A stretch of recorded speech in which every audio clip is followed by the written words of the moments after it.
This segment brought to you by Sure Crop, liquid crop nutrition delivered right to your farm.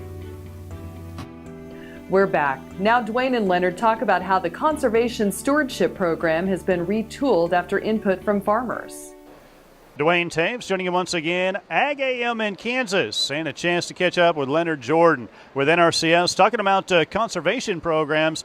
Leonard, obviously, the Natural Resources Conservation Service, it's in the name, conservation's the game, but an opportunity as of late to kind of retool one of the programs that really can have some big impact for producers.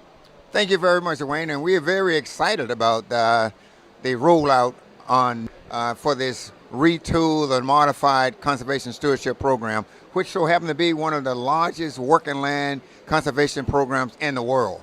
We have north of 70 million acres that are enrolled, involving some thousands of farmers and ranchers all over the country. So we're very excited about the new look that people will see. Can you tell us a little bit about specifics of the program, changes that growers are going to see and what it means to them and their conservation efforts on their working lands? You know, first of all, the program has been very successful.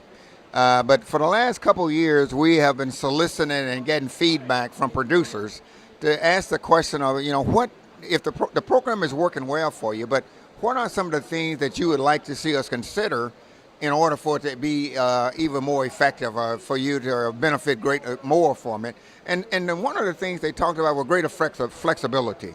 Example, in the past program, if we enter into an agreement with producers to say they were going to put in certain practices this year or that year, the flexibility wasn't there that if something happened they wanted to change it basically mean that the contract had to be terminated. So we heard from them. They said, things like weather patterns we can't control. There are things in the operation of a farm that just have to change periodically. And if we had that nimbleness within the program, we felt that would make it much, much more effective. So we heard what they said and we incorporated it in. So that's one thing on flexibility. And the other thing was simplicity.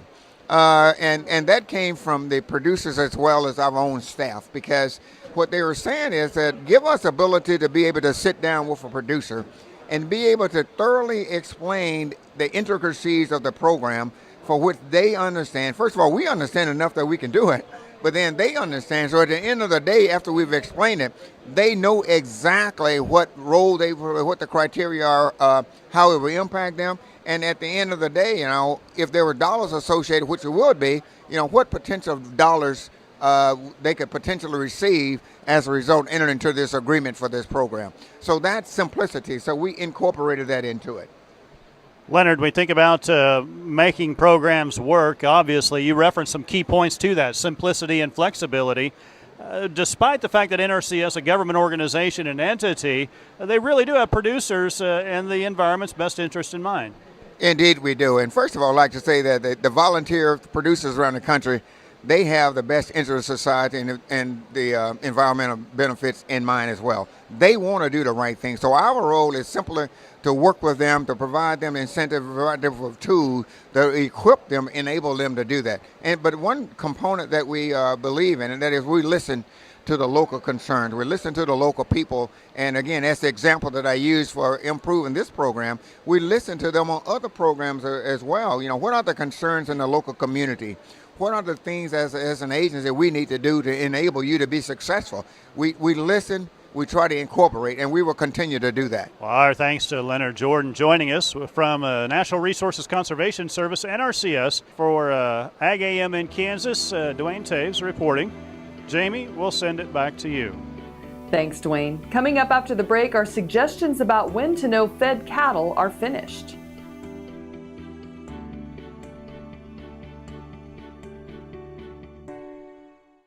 Brown Chevrolet Buick in Wamego is driven by the spirit of American ingenuity. Come in for a new Chevrolet car, truck, or SUV.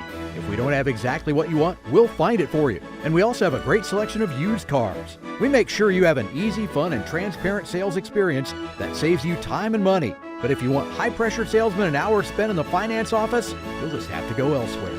Brown Chevrolet Buick in Wamego. We're making car buying great again.